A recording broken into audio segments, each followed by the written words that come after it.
estudo da Palavra de Deus.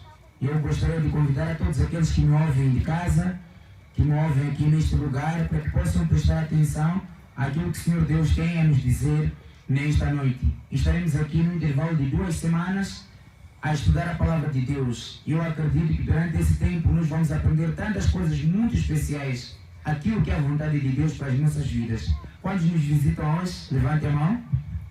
Irmãos que nos visitam, louvado seja Deus. Amém? Nós queremos agradecer ao Senhor Deus, amados irmãos. Nesta noite, nós vamos ter a nossa primeira lição, que tem o tema A Evidência da Existência de Deus. Evidência da existência de Deus. Nós vivemos num mundo em que muitas vezes as pessoas fazem certos questionamentos, fazem certas perguntas a respeito da existência de Deus. Então nós vamos estudar a respeito das evidências da existência de Deus. Antes de começarmos a abrir a Palavra de Deus, nós vamos orar. Fechemos os olhos para orar. Oremos. Amado Deus e Pai que habita nos altos céus, nós queremos te agradecer neste momento por esta oportunidade que nos dá de estarmos aqui reunidos para estudarmos a Sua Palavra. Ajude-nos, ó Pai, a melhor compreendermos a Sua Palavra e compreendermos a Sua vontade. Abençoa todas as pessoas que vivem nesta região daqui, aquelas pessoas que me ouvem de casa e aqueles que me estão a ouvir aqui neste local, maravilhoso Pai. Nós acreditamos que o Senhor está neste lugar e vai nos ajudar a compreender a Sua vontade. Abençoa a todos nós, em nome de Jesus. Amém. Como eu já estava a dizer, vivemos num mundo em que tantas pessoas fazem certos questionamentos a respeito da existência de Deus. Num mundo onde há grupos de pessoas que se chamam de ateus e que fazem questionamentos similares e que dizem que Deus não existe. E nesta noite, nós vamos apresentar esta lição com o intuito de fazer compreender aos irmãos as evidências, as provas claras que a Palavra de Deus nos apresenta, muito além da Palavra de Deus, as provas que tudo que existe e que foi criado nos apresenta a respeito da existência de Deus. É claro que nós não podemos ver, não podemos ouvir ou tocar em Deus, mas Ele deixou muitas evidências que nos mostram que na verdade o Senhor Deus existe. Nós podemos encontrar, por exemplo, encontramos algumas evidências naquilo que Ele criou mesmo. Nós podemos encontrar evidências na terra, que o Senhor Deus mesmo criou. Podemos ler aqui no livro de Mateus capítulo 6, versos 28 a 29, a palavra de Deus diz o seguinte: E por que andais ansiosos quanto ao vestuário? Considerai como crescem os lírios do campo. Eles não trabalham, nem fiam. Eu, contudo, vos afirmo que nem Salomão, em toda a sua glória, se vestiu como qualquer um deles. Por outras palavras, a Bíblia, a Palavra de Deus, nos ajuda a compreender que em tudo que o Senhor Deus criou, nós encontramos evidências da existência de Deus. Quando se fala de lírios, estamos a falar mesmo de flores, aquilo que o Senhor Deus também criou. E existem diferentes tipos de flores. E com cores diferentes. Será que todas essas coisas poderiam ter vindo à existência por acaso? Claramente que não. Claramente que não. Nós podemos também encontrar borboletas que o Senhor Deus criou, os peixes, todos os animais que existem neste mundo que o Senhor Deus criou. Nós conseguimos compreender a partir da Palavra de Deus que tudo isso não vê a existência à tona. Não vê a existência do acaso. Foi claramente criado por um grande projetista que é o Senhor Deus. Veja, tudo que o Senhor Deus criou tem um certo limite. Nós conhecemos as diferentes árvores que existem neste mundo, conhecemos a bananeira pelos seus frutos também, conhecemos a mangueira pelos seus frutos. Nunca e nenhum dia a bananeira vai dar mangas, ou a mangueira vai dar bananas. Tudo isso quem foi que fez e que dividiu desta maneira bem organizada foi Deus, que é o grande projetista, o grande e sábio Deus que criou todas essas coisas que existem na natureza. Então não existe nenhuma coisa que veio do acaso. Existem algumas pessoas que têm dito o seguinte: o mundo proveio da explosão. Mas isto não é verídico, não é verdade. Porque de todas as explosões que nós já ouvimos e vimos até pela televisão, que já aconteceram neste mundo, nenhuma explosão cria. Todas as explosões que existem ou que já ocorreram neste planeta simplesmente destroem. Então não existe nenhuma explosão que pode trazer à existência alguma coisa. E se a partir da explosão vem a existência alguma coisa, quem teria proporcionado esta explosão? E o que nós sabemos é que o Senhor Deus não é aquele que destrói. Deus é aquele que cria. Deus é aquele que se preocupa em manter a coisa e não para destruir. Então conseguimos compreender de forma clara que muitas vezes as teorias que os seres humanos apresentam a respeito da existência deste planeta Terra, deste universo que o Senhor Deus criou, então elas não têm bases.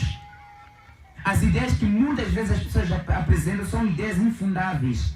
Tentam fazer isso simplesmente para dar no ser humano a ideia de que Deus não existe. Mas a própria palavra de Deus nos mostra de forma clara.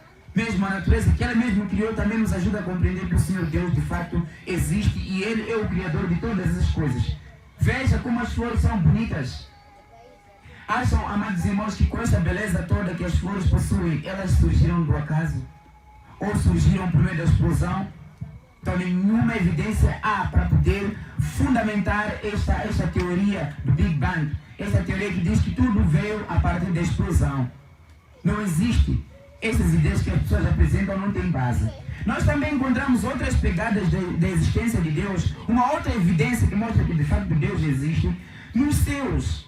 O livro de Salmos, capítulo 19, verso 1 diz o seguinte: os céus proclamam a glória de Deus e o firmamento anuncia as obras das suas mãos. Por outras palavras, o próprio céu, quando se fala do céu, nós conseguimos olhar essa divisão que o próprio céu fora feito, não é? Nós temos este céu atmosférico, depois temos o céu astral, lá onde estão as estrelas, a lua, o sol, onde estão todos esses astros, e também nós temos o céu celestial, onde habita Deus. É esta organização, ou então a divisão que este céu possui. E a palavra de Deus está dizendo de forma clara que até o próprio céu já prega.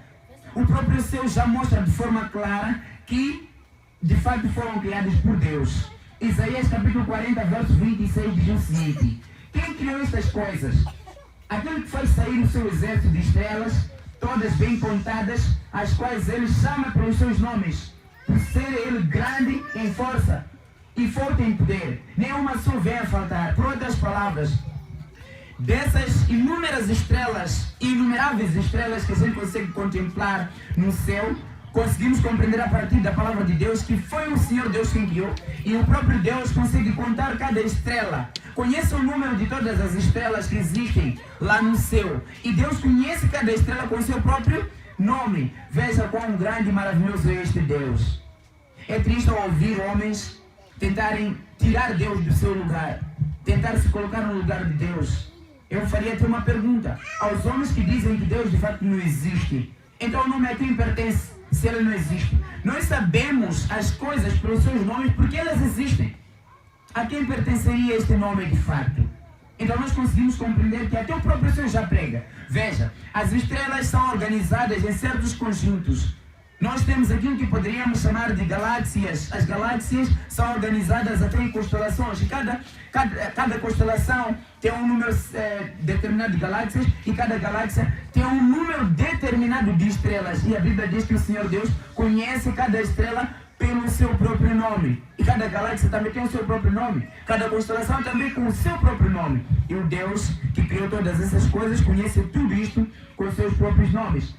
Então veja como o universo é enorme, e quantos planetas o universo possui. O Senhor Deus conhece tudo isto pelos seus próprios nomes, e não existe nenhuma coisa que venha a faltar ao seu conhecimento. Encontramos outra prova, outra evidência da existência de Deus no nosso próprio corpo. Veja o que a Bíblia diz em Salmos 139, verso 14. O texto bíblico diz o seguinte: graças te dou, visto que por modo assombrosamente maravilhoso me formaste. As tuas obras são admiráveis e a minha alma o sabe muito bem. A palavra de Deus diz de forma clara que o nosso organismo, ou o que nós somos, já é uma pregação clara, é uma grande evidência para dizer ao mundo inteiro que nós somos frutos das mãos de Deus. Nós fomos criados por um Deus enorme, um Deus que sabe como é que o nosso organismo funciona. Algumas vezes eu tenho pensado, quando olho para uma mulher grávida, veja o que acontece com uma mulher grávida. 9 meses a suportar um bebê no seu ventre. Veja, quando você olha para esta imagem, consegue perceber o formato e a estrutura, como é que fica o bebê lá na barriga. Uma pessoa não consegue ficar por tanto tempo desta maneira, não é? Mas veja, o bebê fica lá no ventre da mãe por todo este tempo de 9 meses, e depois nasce, cresce, e quando cresce já não pode voltar a ficar daquele jeito no ventre da sua mãe. Não há possibilidades. Por outras palavras, nós estamos a dizer que aquilo que nós somos já pega de fato que nós somos criaturas de Deus e foi Deus que nos criou. As mãos de Deus foram as que nos formaram. Em suma, nós fomos formados por Deus. Se nós prestarmos atenção para muitos que utilizam relógios aqui, há quem se calhar pode ter se esquecido do seu em casa, mas quando você presta atenção para o seu relógio, o que tem ponteiros ou qualquer outro, ele marca as horas. Já notaram, irmãos, não é? Não giram aqueles ponteiros? Eles giram. E veja só, imagine na enormidade e complexidade que tem um relógio ao marcar as suas horas. Se o relógio é tão complexo assim, e que foi criado pelo ser humano, acham que o ser humano seria fruto da evolução? Seria fruto da explosão? Não. Se o ser humano consegue criar uma coisa tão complexa assim, somente Deus pode criar o ser humano que pensa em fazer coisas tão complexas assim. Porque o próprio Deus consegue fazer coisas tão complexas como o ser humano e que a mente humana, nenhum biólogo, ninguém que existe sobre a face da Terra já conseguiu fazer um estudo cabal daquilo que o ser humano é. Então a palavra de Deus nos mostra de forma clara que nós somos o fruto das mãos de Deus. Veja, quando você olha para o corpo humano, é algo muito interessante. Quando você olha para o corpo humano, nós temos aquela estrutura ali, temos aquele esqueleto, temos o coração. O músculo mais forte do corpo humano é o coração. Ele só tem o tamanho do pulso da sua mão. Cada um, o coração tem o tamanho do pulso da sua mão. É assim como dizem os médicos e biólogos, mas isso é verídico, né? E é claro. Veja o cérebro, para processar as ideias, linkar as ideias e você traduzir isto em palavras. É uma coisa que não é fácil de compreender, mas Deus sabe como é que Ele fez ao ponto da gente conseguir fazer isto do jeito que estamos a fazer hoje. Considere só o corpo humano. É uma coisa muito maravilhosa que o Senhor Deus fez. É uma coisa muito maravilhosa. Imagine uma mãe que tem um bebê. O bebê se põe a chorar, talvez porque quer leite. E a mãe, na tentativa de correr para poder ajudar o bebê e dar de comer, de repente chuta uma pedra. O que é que vai acontecer no dedo quando se fere? O que é que sai? Sangue. Começa a chorar sangue no dedo da mãe. E porque está a sentir dor, o que é que ela faz? Ela chora. Sai um líquido incolor. A gente não conhece o nome daquela cor. Os químicos dizem que é incolor. De fato. Sai um líquido incolor aqui dos olhos da mãe. Já está a sair um líquido vermelho lá e dos olhos está a sair um líquido incolor. Mas ela, porque não deve deixar de dar, de comer o bebê, tem que dar o leite. E o leite qual é a cor que tem? Branca. Veja, do mesmo corpo está a sair um líquido vermelho, o outro líquido branco e o outro líquido incolor. Do mesmo corpo. Está a sair do mesmo corpo. Alguém consegue explicar isso como é que funciona? Somente Deus pode fazer isso. E depois de algum tempinho, há um tecido que surge ali naquele dedo que se feriu. Para poder cobrir aquela parte que estava a chorar o quê? O sangue. E quando se cobre, cicatriza. E às vezes nem parece que se feriu. Tudo isso sai do mesmo corpo. E somente Deus sabe explicar como é que isso acontece. A mulher, quando corre para dar de comer ao seu bebê, com as lágrimas nos olhos porque sentiu dor, quem dá a informação de que a mente, ou então de que o dedo está a doer, é aquele órgão que está ali, o cérebro. Dá a informação de que não, algum sítio está a doer. E este mesmo cérebro dá informações aos braços que tu tens que fazer alguma coisa para estancar o sangue. Então, essa enormidade, somente Deus pode fazer. Não existe qualquer ser humano que consiga esclarecer isso. Somente Deus pode fazer isso. E a palavra de Deus nos diz de forma clara. Muito além daquilo que a natureza nos apresenta, a Bíblia já diz isto de forma clara. A Bíblia nos apresenta isto e diz que o Senhor Deus é enorme. E é Ele que trouxe à existência todas essas coisas. No passado, houve homens que tentaram recusar aquilo que a Bíblia dizia. Mesmo nos dias de hoje, existem homens que tentam recusar aquilo que a Bíblia nos ensina. Por que que existem esses homens? Quem incita estes homens a tentarem rejeitar aquilo que a Bíblia nos ensina? É o próprio inimigo de Deus. O inimigo sabe perfeitamente que quando o ser humano não seguir aquilo que a Bíblia diz, o ser humano vai ser uma desgraça. Vai ser uma criatura completamente desgraçada. Por isso ele está a lutar de todas as formas, para fazer com que os homens não estudem a palavra de Deus, para fazer com que os homens deixem de seguir aquilo que a palavra de Deus nos diz. Houve arqueólogos que diziam, houve homens cientistas que diziam isso, que rejeitavam aquilo que a palavra de Deus diz. Mas a palavra de Deus nos prova isto, que somente o Senhor Deus tem o poder de fazer todas essas coisas. E a arqueologia, ela também comprova. Houve um homem chamado Frederico Kenyon, ele diz o seguinte, escreveu um livro a dizer o seguinte: os doutos modernos são agora aqueles que reconhecem a autenticidade e autoridade da literatura cristã. É a crítica que no passado reivindicava ser avançada, que agora é atrasada e fora da época. Por outras palavras, o que os homens do passado diziam ser a Bíblia, não ter uma base sólida para provar quem na verdade é Deus, hoje esses mesmos homens estão a entender que afinal de contas a literatura cristã, a palavra de Deus, ela é verídica e o que ela diz acontece. E ela consegue provar com A mais B que tudo que tem estado acontecendo no mundo que nós estamos a viver está lá escrito, já havia sido previsto há muito tempo. Nós podemos colocar à prova a Bíblia, como já estamos aqui a fazer. O livro de 1 Tessalonicenses, capítulo 5, verso 20 a 21, diz o seguinte: não desprezeis as profecias, julgai todas as coisas, retende o que é bom. Não pode desprezar a Bíblia. Por que os homens hoje tentam desprezar, menosprezar e desdenhar a Bíblia? Por uma simples razão. Satanás tem 3 planos para a vida do ser humano. Mas o objetivo principal que ele tem é de fazer com que o homem não siga aquilo que a palavra de Deus diz. O primeiro plano é de fazer com que o homem pense que ele não existe. Porque o homem pensando que Satanás não existe, automaticamente Deus não existe. Porque de acordo com a Bíblia, nós sabemos que Lúcifer, esse era o nome dele antes de cair no pecado. Lúcifer foi criado por Deus. Foi Deus quem o criou. E ele rejeitou, desobedeceu ao Senhor Deus. Como consequência, ele foi expulso para o universo. Tendo sido expulso, tentou os planetas que Deus criou. O único que caiu foi o nosso planeta. Como consequência, estamos nesta condição que nos encontramos. E porque ele quer reivindicar a autoridade e tentar governar o nosso planeta, ele faz de tudo para que a gente pense que ele não existe. Pensando assim, aquilo que a Bíblia diz que ele um dia foi criado perfeito, automaticamente nós vamos recusar, rejeitar. Este é o primeiro plano, fazer com que o homem pense que ele e os seus anjos não existem. Mas, amados irmãos, para o vosso conhecimento, e nunca se esqueçam disso, ele de fato existe e ele tem estado a trabalhar de todas as formas para prejudicar e castigar o mundo que nós estamos a viver. A segunda coisa, o segundo projeto que Satanás tem, é de fazer com que os homens não estudem a Bíblia. Como é que ele faria isto? É tirar as Bíblias? Não. Porque no passado, quando ele tentou, não conseguiu, porque a Bíblia até hoje continua, prevalece. Então o que ele faz? Mesmo que os homens tenham as Bíblias em suas mãos, ele ocupa tanto as pessoas para que não tenham tempo de estudar a palavra de Deus. Mesmo quando as pessoas são convidadas para ouvir a palavra de Deus, ele cria condições para que as pessoas fiquem ocupadas com outras coisas por não ter tempo de ouvir a palavra de Deus. Cria condições para que as pessoas não tenham tempo para Deus.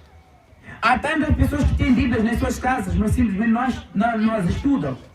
Por que não as estudam? É que o inimigo desocupa ao ponto da mente estar cansada e não ter tempo para estudar a palavra de Deus. Este é o segundo projeto. Você vai ter a sua Bíblia na sua casa, mas você não vai ter tempo de lê-la. O terceiro e último projeto é criar uma sociedade líquida.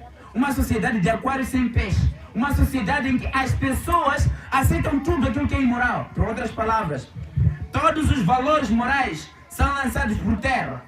Tudo que é moral, por exemplo, casamento gay, onde homem aprecia outro homem, mulher aprecia outra mulher e pensar em casar com esta mulher. De acordo com a Bíblia, isso é imoral ou não é? Casamento homossexual é imoral ou não é? Irmão, o que é que você mesmo sente quando olha para um homem igual? Você é homem olhar para outro homem igual, começar a pensar, se fosse minha mulher, para homem igual, faz sentido? Não faz nenhum sentido. Mas Satanás está a lutar de todas as formas para que esta forma de pensar, quando qualquer homem for a colocar esta questão, ser considerado como sendo aquele que está contra o direito de liberdade de escolha. Porque é assim como eles dizem. Cá em Moçambique ou na África no geral, poderia assim dizer, com exceção de alguns países que já aprovaram essas leis, nós ainda temos um pouco de liberdade de falar contra isso. Porque é imoral. Imagina se os homens, ou então quando acontece casamento de homem e homem, mulher com mulher, há nascimento ali, gera-se alguém. O objetivo dele é de privar os nascimentos. E Deus havia dito o que é no princípio? Multiplicar e encher o quê? A terra. Então quando casa um homem com homem igual, nasce? Funciona. Não funciona nada. Estão a perceber? Então, o objetivo dele é criar uma sociedade que aceita tudo. Tudo aquilo que é imoral. O homem olhar aquilo como se fosse moral. Então, a palavra de Deus nos diz de forma clara: nós temos que avaliar tudo e reter aquilo que é bom. Embora o inimigo está a lutar para fazer com que os homens não aceitem isto. A Bíblia no livro de 2 de Timóteo, capítulo 3, verso 16, diz assim: toda a escritura é inspirada por Deus e útil para o ensino, para a repreensão, para a correção, para a educação na justiça. A palavra de Deus, ela serve como um guia confiável. Se todo o mundo seguisse a Bíblia, se todo o mundo tivesse como livro de orientação a Bíblia, no mundo não haveria nenhum problema. Porque a Bíblia, toda a disciplina que a gente estudou lá na escola, a Bíblia já fala disso. Se todo mundo seguisse a Bíblia por completo, não haveria problemas do mundo. Mas o inimigo está criando todas as condições para que as pessoas não estudem a Bíblia. A Bíblia era estudada nas escolas, mas agora já não se pode estudar nas escolas, porque uma das metas que eles criaram era de fazer com que as pessoas não estudem a Bíblia na escola. Porque as pessoas não estudando a Bíblia não teriam esses valores morais a seguir. Este é um dos projetos que eles tinham e já estão a cumprir. Há escolas em que quando você estiver com a Bíblia nas mãos, já é um problema. Você não pode ter a Bíblia na mão. Isso é um problema, porque para eles, você está querendo infligir uma das orientações de separação de Estado e Igreja. Mas não tem nada a ver. A Bíblia ela serve para correção. Quando alguém está no erro, a Bíblia serve para corrigir, porque a pessoa anda no caminho certo. Por exemplo, a Bíblia diz para não roubar. Por que a Bíblia diz isso? Porque quando você roubar, você é condenado, é preso. Mas quando você deixar de roubar, você é preso? Quando você não roubar, você é preso? Não é preso. Por quê? Você não cometeu nenhum crime. Estão a ver? Então a Bíblia está aí para nos ensinar e para poder nos proteger de qualquer erro ou mal que pode ser, que podemos cometer e que vai nos levar ou vai nos dar como consequência castigo ou sanção. A palavra de Deus, amados irmãos, ela é muito clara ao dizer o seguinte: que mesmo que o homem tente excluí-la, ela vai permanecer para sempre. Não haverá possibilidade, em nenhuma hipótese, que o homem remova a Bíblia. Mesmo que tentem tirar nas escolas, mesmo que nos persigam, a Bíblia vai permanecer e vai prevalecer para sempre. Isaías 40, verso 8 diz assim: seca-se a erva e cai a sua flor, mas a palavra do nosso Deus permanece eternamente. Diga amém para Deus. Amém. Amém. Amém, amém para Deus. Porque quem mantém a sua palavra? Quem mantém? É o próprio Deus. Ela vai permanecer para sempre. Ela serve para nos corrigir. No passado houve um imperador romano chamado Diocleciano, que governou neste intervalo lá para os séculos 4, por aí vai. Ele tentou perseguir a Bíblia, confiscou as Bíblias que as pessoas tinham e queimou essas mesmas Bíblias. Ele fez tudo isso, mas não conseguiu. Hoje temos a palavra de Deus ou não temos? Hoje temos a Bíblia ou não temos? E estamos a estudar a Bíblia ou não estamos? Louvado seja o nosso Deus, porque é somente Deus que cria essas condições para que a gente estude a palavra dele. Thomas Paine também tentou combater a Bíblia, fez de tudo para eliminar a Bíblia, mas a tentativa que ele fez, ou essas tentativas que ele tentou impor à Bíblia, foram todas elas fracassadas, porque até hoje a Bíblia ela continua vigente. De acordo com o livro de Isaías, capítulo 46, verso 9 a 10, a Bíblia diz assim: lembrai-vos das coisas passadas da antiguidade, que eu sou Deus, e não há outro semelhante a mim, que desde o princípio anuncio o que há de acontecer, e desde a antiguidade as coisas que ainda não sucederam, que digo, o meu conselho permanecerá de pé, farei toda a minha vontade. Quem faz a vontade dele, amados irmãos? Quem faz a sua vontade? É Deus. Então, de acordo com a vontade de Deus, o homem em nenhum dia ou jamais vai conseguir apagar a palavra de Deus, porque lá no livro de Isaías, que nós lemos primeiro, a Bíblia diz o seguinte, que todas as coisas vão passar um dia, mas a única coisa que não vai passar é a palavra de quem? A palavra de Deus. A palavra de Deus, a Bíblia Sagrada, prevê muitos eventos que já aconteceram neste mundo, estão a acontecer hoje, que ainda vão acontecer, estão lá escritas na Bíblia, estão aqui escritas na palavra de Deus. A Bíblia uma vez falou sobre Tiro, e nós sabemos pela palavra de Deus que Tiro foi um porto muito rico. Tiro existiu, mas simplesmente desapareceu, porque a Bíblia lá no livro de Ezequiel já havia previsto essa profecia. Ezequiel capítulo 26, versos 7 a 14. Nós encontramos Deus a avisar, ou então Deus a dar uma informação a respeito deste porto, desta cidade de Tiro. Na verdade, o que esta cidade faria? Traria Nabucodonosor, o rei da Babilônia, contra Tiro. Muitas pessoas em Tiro seriam mortas, as ruínas da cidade seriam lançadas no mar, a areia da cidade, ou a área da cidade, seria como uma rocha nua. Os pecadores usariam esse local para secar as suas redes, nunca mais seria reconstruída. E essa notável profecia foi cumprida claramente. A Bíblia disse e aconteceu como ela já havia previsto. Então é um livro, é uma fonte muito confiável. Nós encontramos uma evidência muito clara a respeito do que Deus diz a partir da sua palavra.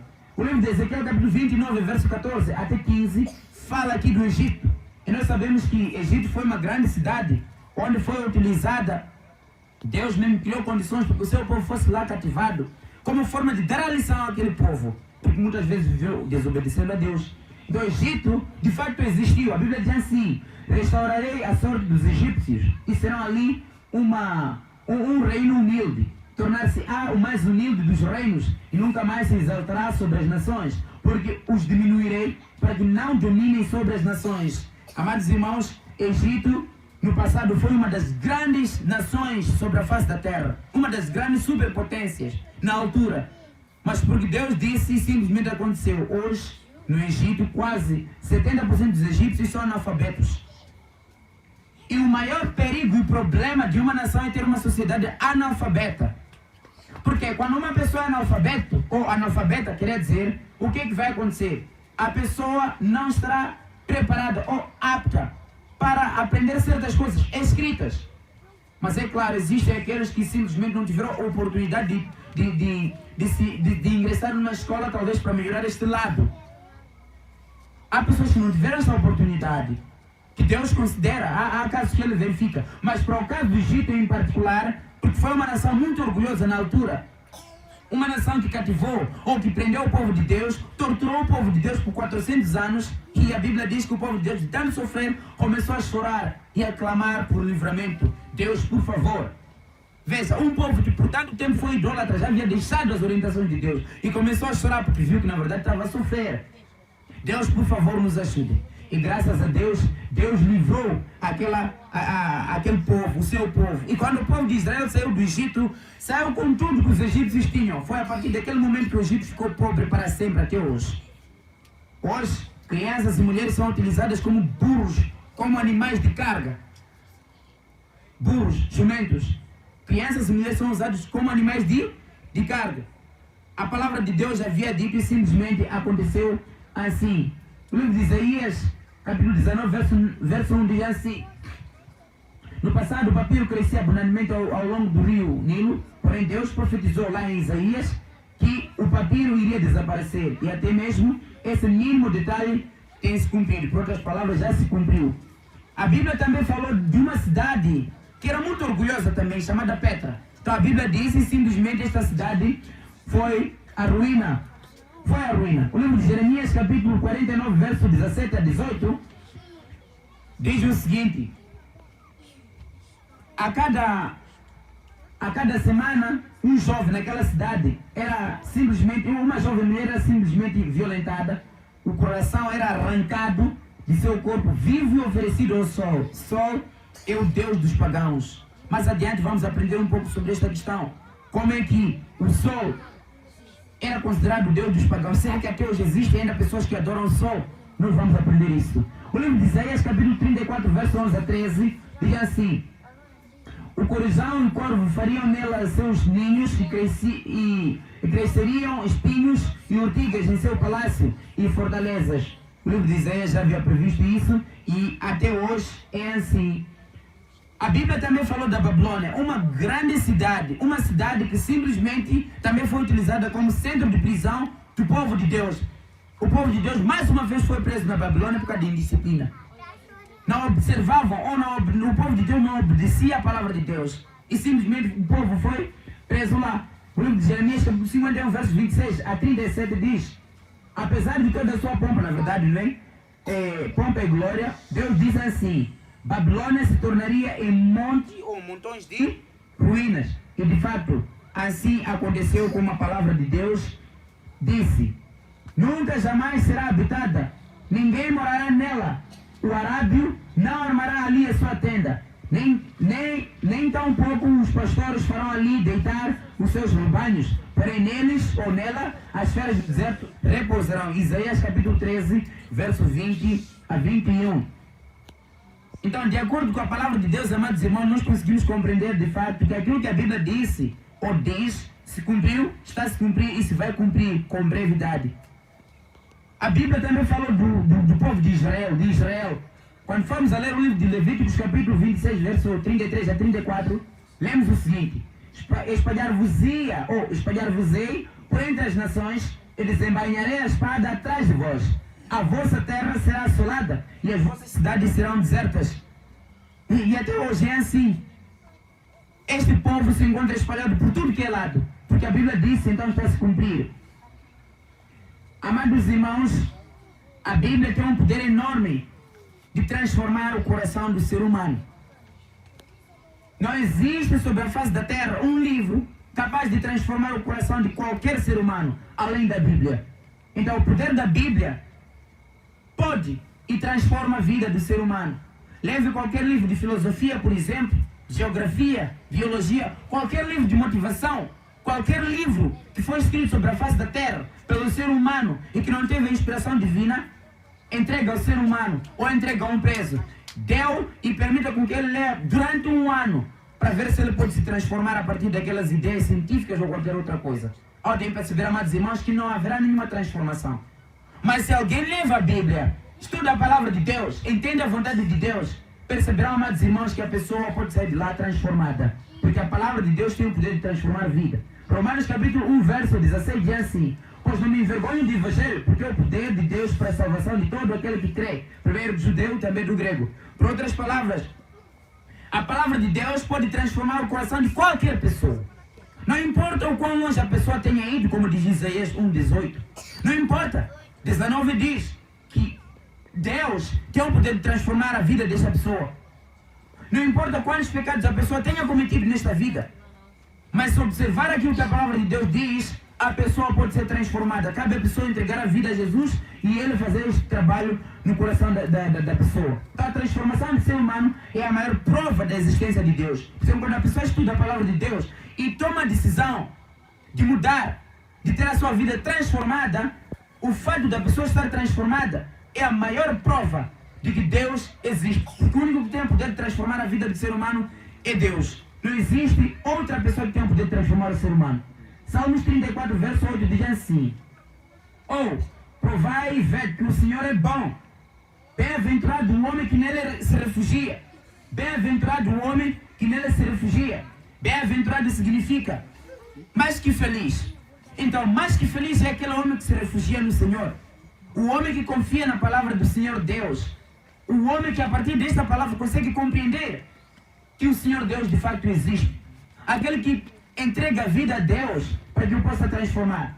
É importante, amados irmãos, que cada um de nós leia a palavra de Deus. E vocês podem perceber que lendo a palavra de Deus, vocês vão encontrar a Deus. Vão encontrar Jesus Cristo. Eu estou a falar nesta noite para pessoas que vieram de vários lugares. Alguns, se calhar, continuam me ouvindo de casa. Alguns, se calhar, ouviram-me falando e simplesmente tornaram para aqui. Curvaram para aqui. Estão aqui crianças muito ansiosas a ouvir a palavra de Deus. Estou a falar com diferentes grupos de pessoas. Pessoas que querem ter a vida transformada. Eu quero convidar a vocês, amados irmãos, aqueles que desejam, em parte ou por completo, estudar a palavra de Deus e que desejam ter a transformação, desejam que Deus transforme a vida deles. Eu peço para que se coloquem de pé para fazermos uma oração. Aqueles que gostariam de um dia tomar a dianteira, de estudar a palavra de Deus e de ter o coração transformado, eu convido-vos a poderem se colocar de pé para podermos orar, porque Deus quer transformar a sua vida. Podem levantar, coloquem-se de pé todos. Muito obrigado, amados irmãos. Eu quero agradecer pela decisão que vocês fizeram e querer ter a vida transformada e querer dar um pontapé de saída, não é? Para estudar a palavra de Deus. Eu, neste momento, vou convidar o papai Languana para que passe para cá em frente para orar a favor dos nossos irmãos que aqui se colocaram de pé. dizendo que gostariam de estudar a palavra de Deus para encontrar Jesus lá, porque querem ter a sua vida transformada. Somente Jesus tem o poder de transformar a vida das pessoas, porque Jesus é a palavra de Deus e ele é dito aqui na sua Bíblia. Papa Mangwana pode orar a favor dos nossos irmãos. Ngati na matei mutsono wede ngati kakutendera pakati penu nguwa imandiro akanaka zvakadai. Tinotenda nekuti shoko renyu rakafanana nemunondo unocheka matimana ose. Mataura kamwe chete asi tanzwa kaviri. Takukumbira mweya mutonetedzi makanaka utibatsire tigone zuva nezuva kudzidza shoko renyu, tigone zuva nezuva kuerenga bhaibheri iyo nova rinotiratidza nzira yekuti tigone kupinda mukati memusha. Ndida kuisa vana mai navana baba, vakomana nevasikana nevana vari pakati pemutonzi makanaka vamakoka vakauya panzvimbo ino neshoko ravanzwa tenzi makanaka muvarangarire mukati meupenyu hwavo. Zvikuru sei tinoziva kuti izvo nesarudzo yavaita iyoyi vatanga hondo naSatani. Takukumbira kuti munenge venzi kuchengetedza, muvachengetedze mukati medzimba dzavo, muvachengetedze mukati memanegosio avo, muvachengetedze mukati memabasa avo, muvachengetedze pazvose zvavanoita. Chisho chedu ndechekuti izvo tenzi makanaka mangwana mutidzidze zvakare mukati memudhachata rino, tigodzidza zvimwe zvaJesu nekuti imapedyo nekuuya. Tida kuisa mutauri manheru ano, tida kutenda nekuti manga muri pasi perurimi rwake. Rambai makagara pasi perurimi rwake kuti shoko rimwe nerimwe rinobuda tenzi makanaka riwe shoko rino pachigaro chenyu chemutsa. Tiri kunamata manheru ano tichipota nekutenda mukati meZaini Jesu rona uka nekusingaperi. Amen.